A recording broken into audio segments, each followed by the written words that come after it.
I am the soul pool. You are the soul pool. Together as a collective, we are the soul pool. This doesn't work without you. Tune into the cards. Don't think about it logically. Your ancestors and spirits see your life from start to finish. Whatever they need to tell you, they will. You just got to tune in. So another random. Just watch if you feel drawn. We're talking about the past, the now, the unknown, the obstacles, the attitude of others, the right course of action, and the conclusion of the matter, should you choose to take Spirit's advice.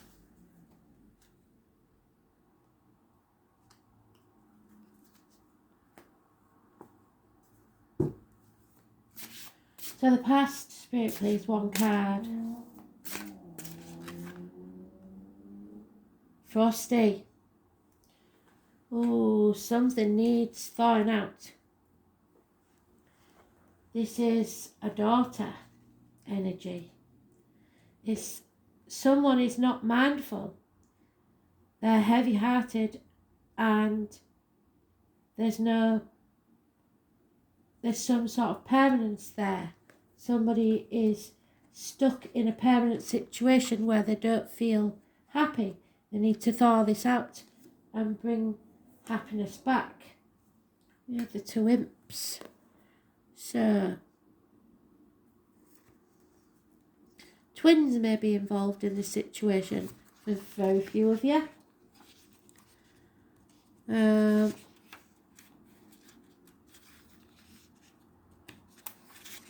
Frosty is about the snow, so winter time perhaps.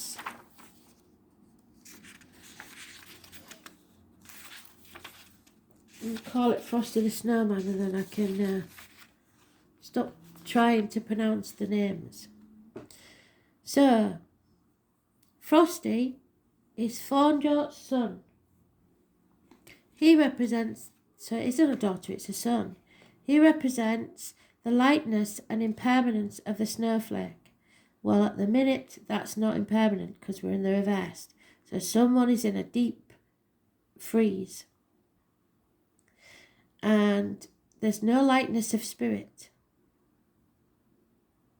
Some will see this as boring or dull. Lack of strength. Not being mindful of others.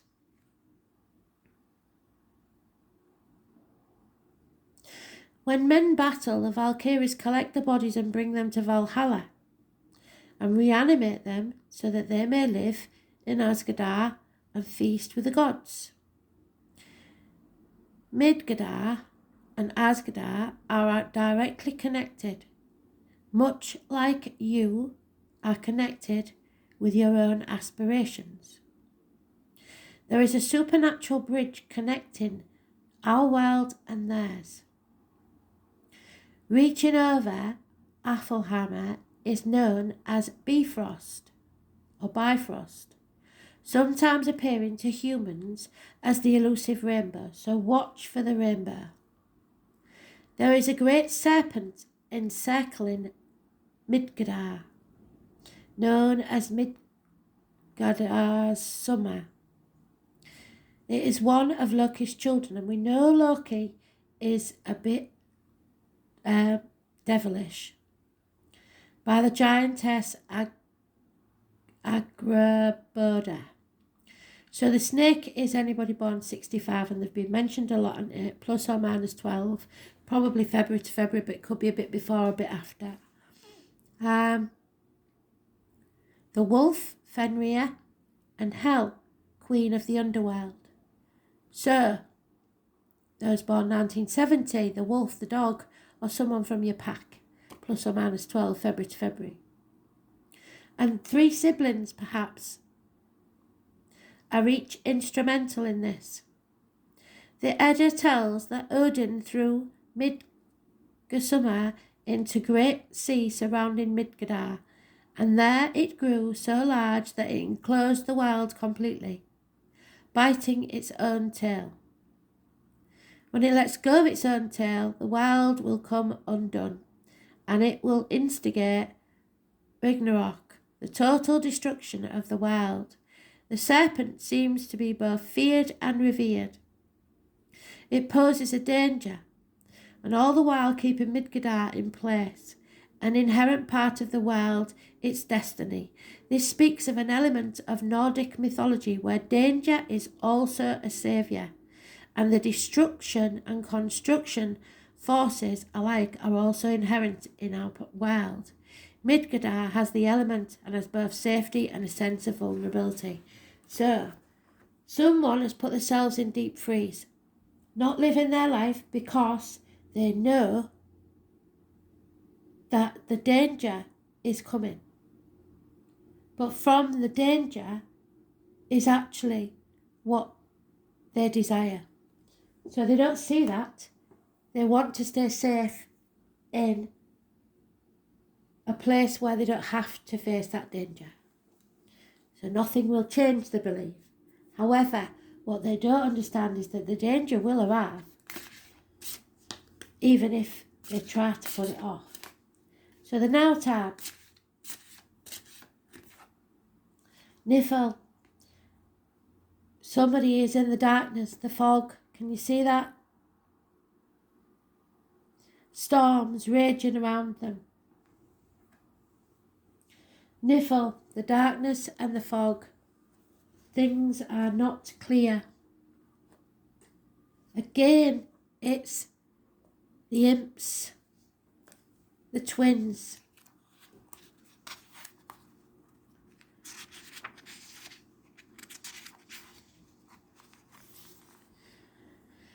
This represents obscurity, the opposite of clarity, darkness, fog. Nifl can be seen as the lesser and darker side of Odin, who represents clarity, omniscience, and freedom of movement between realms. So spirit are trying to talk to you. Nifl is restrictive movement, limited vision of circumstance, and general, well, we've all been restricted in our movements, haven't we? Obscurity. If Nifl showed up in the spread, the situation at hand is murky and at a gridlock. Nifl can be seen as Odin's darkness, his desperation before the gallows, when he sacrifices himself in vain. The card of Nifl shows two ravens that seem to fly blindly in circles around each other, and the black horse, the black figure at a dead end in a foggy surrounding. The card calls for lifting of the fog, for the seeker to open their eyes to the new possibilities, let light in and step out of a possible vicious circle. And that's what they was talking about there. You've got yourself into a never-ending story, and you are going to have to face that gallows, that death, so that you can be reborn. But it is not a happy situation. So the unknown, before he even got it, it's Jarl and Erna, ambition and collaboration. So in the negative, it means that somebody's ambition may be getting in the way. There's no teamwork in a situation. What is that one? That's the ship. Oh. We're starting to realise that things, what these cards, the little things are. So, Jarl. We'll call it Jarl because it takes too long to pronounce it all.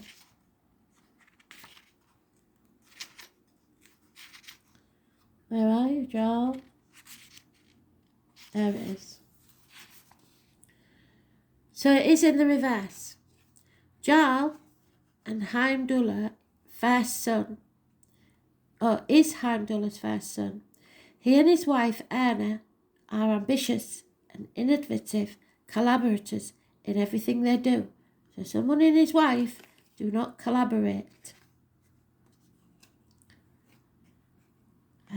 They are knowledgeable and in the runic alphabet and in mathematics. Therefore, they wield the power over commerce and business. So this could be a wider issue. It could be something to do with the government. trade, and can turn a profit out of most any situation. But they are driven by ambition and collaborate as one. These aren't working as one. That's what you don't know. Someone may believe that this is a power couple.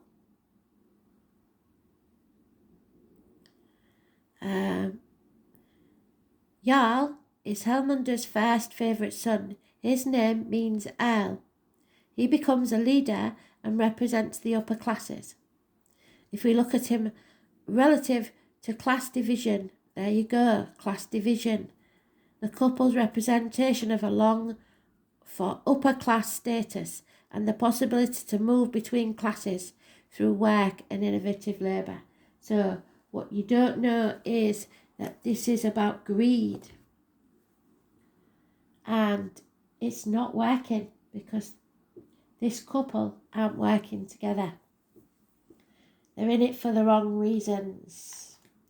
Or this partnership, work partnership, aren't working together. It's all about the greed and what they can get out of it for themselves, not about the company or who they're working for. What's that say? Oh, the obstacles. Oh, fire sign possibly. Spirit of fire. We have the stag, the divine masculine, the wolf, the dog. So, spirit of fire. So this is about the hearth and home, possibly. The obstacles to overcome. I'm near.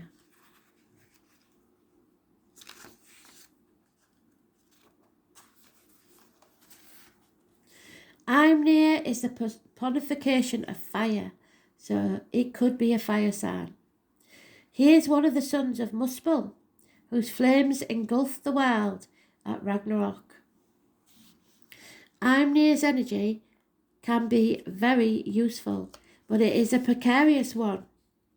His presence in the spread points to an abundance of volatile energy. So we talked about this yesterday, didn't we? And indicates that care is needed. Imnir's connotations don't have to be fearsome though. The spirit of fire is energy, creativity, and a great appetite for fuel, whatever that fuel may be. The seeker, you, need to be particularly aware of this energy in yourself or in the surroundings and not let it out of control. So again, don't like to keep saying it, be very careful of electrical fires or any sort of fires in the home.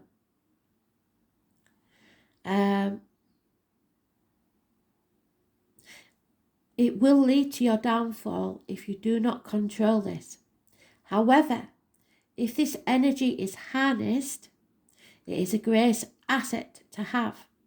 You must look closely at the cards around the placement, so don't let your temper get the better of you. So you may have come out of this deep freeze in a situation, work, home, whatever it is, and realise that you need to face this no matter what. But the wrong way to do it is with aggression. You have to harness that aggression, but fight for yourself, stand up for yourself.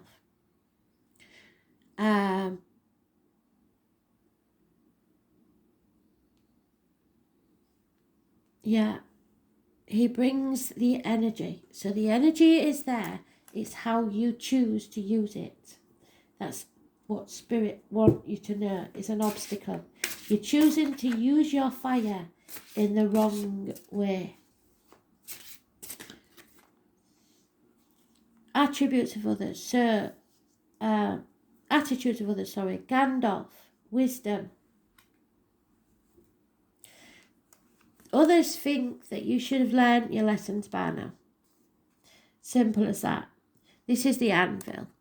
It's learning patience, learning that life isn't always going to be easy.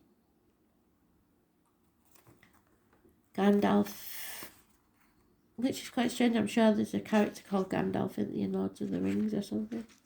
You shall not pass. I've heard it so many times. I've never watched the bloody thing, but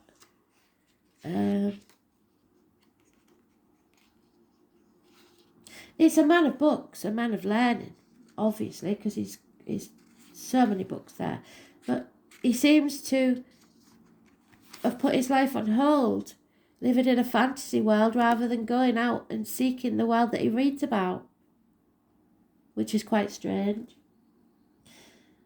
Gandalf is one of the dwarf who reside in Voluspa. He is the wise sorcerer and scholar. His presence in the spread stands for mentor, teacher, educator, further the seeker in his journey of life.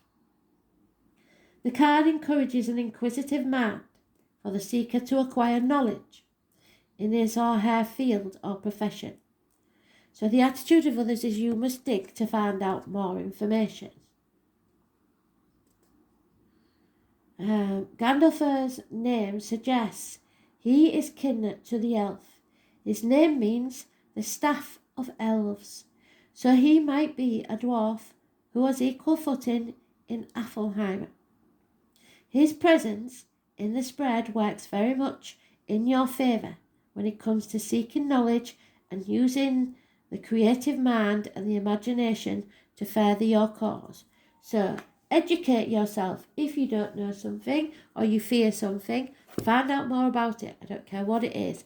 Maybe if you're in a business and somebody's not working with you, they're not doing the job they're supposed to be doing, but you can't do the firm or the business without them, then you have to learn how to do what they do and break out on your own.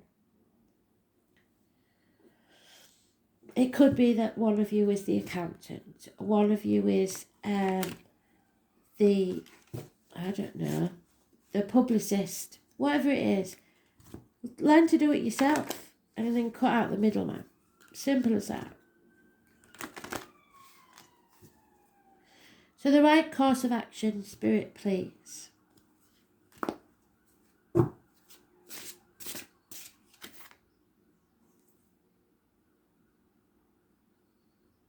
It's the mask again. Darod. Drop the mask, basically. Stop being something you're not. It is the mermaids.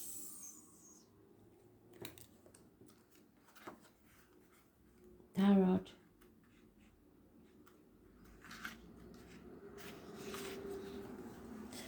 So drop the mask. There is a suspense here that's killing us. Darod is the queen of the world of dark elves, and her allegiance is called upon. She will stay with the seeker and become part of them. Once you put on that mask, she is not easy to shed. So you've got to shed that mask, because it's your dark side. Darod manifests as the mask of past or present conflicts, worn in a variety of ways. And her name means conflict. So drop it. Leave it. Let it go.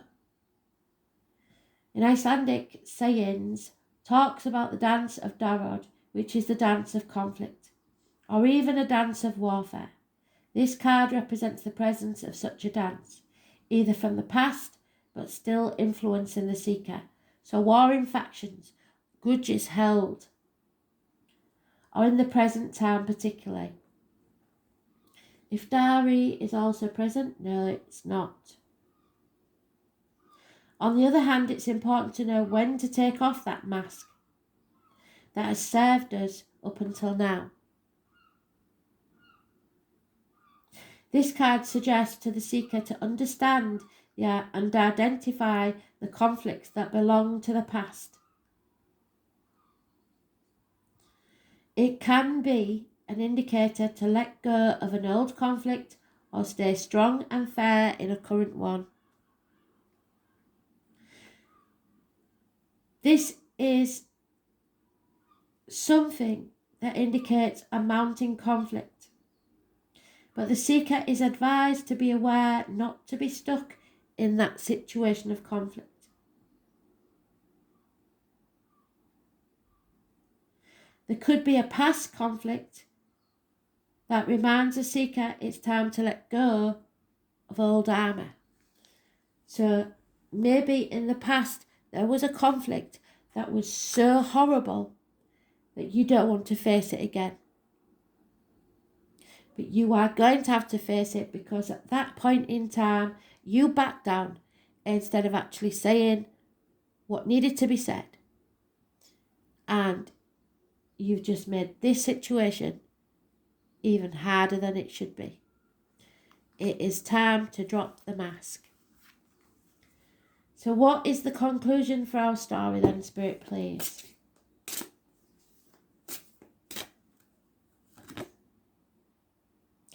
Balance the contraries. Balance. Bring back balance to your life. Grimnir. And again, it's those bloody pixies. The pixies have been causing so much trouble. The gremlins in the works, the fae, if you like, they are going to keep prodding and giving you that irritating niggle until you take notice. So Grimnir is said to wield the power of ice and fire, the power of opposites, the power of two opposite elements, so fire and water, earth and air, which combined make up the fabric of the universe. He is only mentioned in folklore, where he is said to be able to make flame from ice and freeze fire. But subject to the allowance of Fornjot, king of Nephilim, in folklore he is said to be the son of Fornjot and Snædis, the snow nymph. This card represents a balance between opposites. Grimnir has the talent to either combine opposite forces and reconcile them or keep them apart. So it's shit or bust time.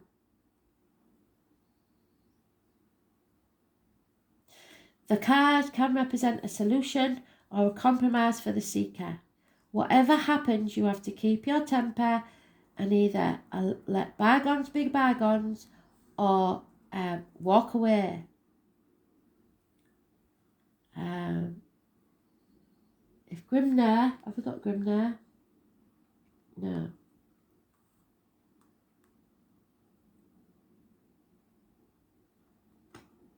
Niffle.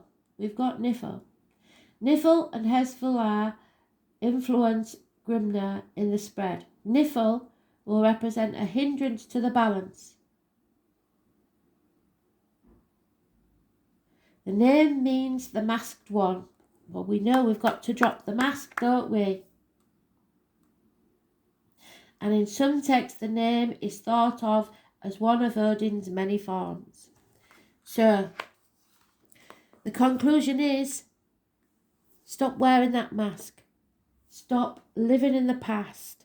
Stop dreading this outcome. And speak. At the bottom of the deck, oh, there it is again.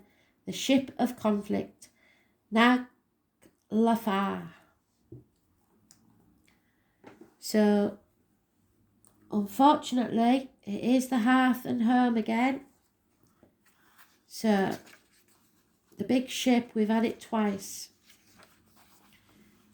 There is stormy waters coming, and we are going to have to drop our masks. I think at some point we had this conflict before, and it didn't go well.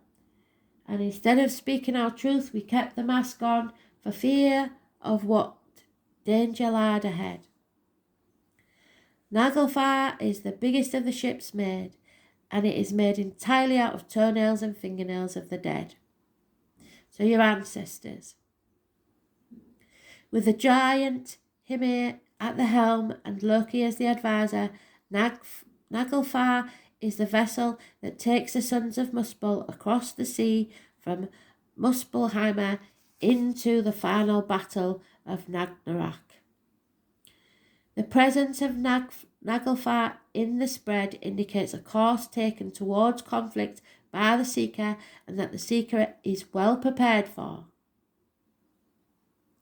Whether the seeker is on the right or wrong side of the conflict is another matter. The responsibility to question the motives for this conflict lies with the seeker. The card around the placement of Naglfar gives some indication of the seeker's ability to navigate this conflict and to head into it or back out and take the ship back to shore. So it's your choice.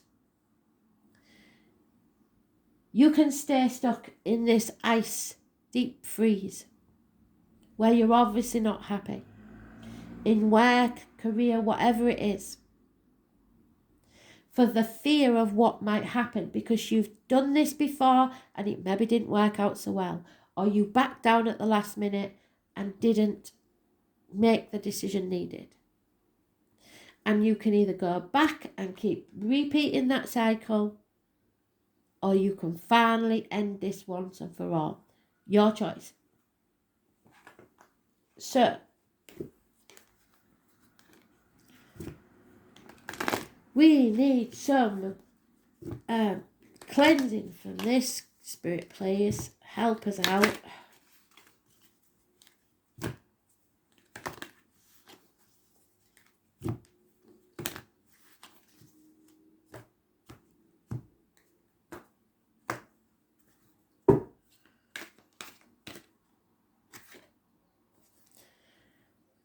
Through all this, what you have to remember is you are loved. And that gives you massive power.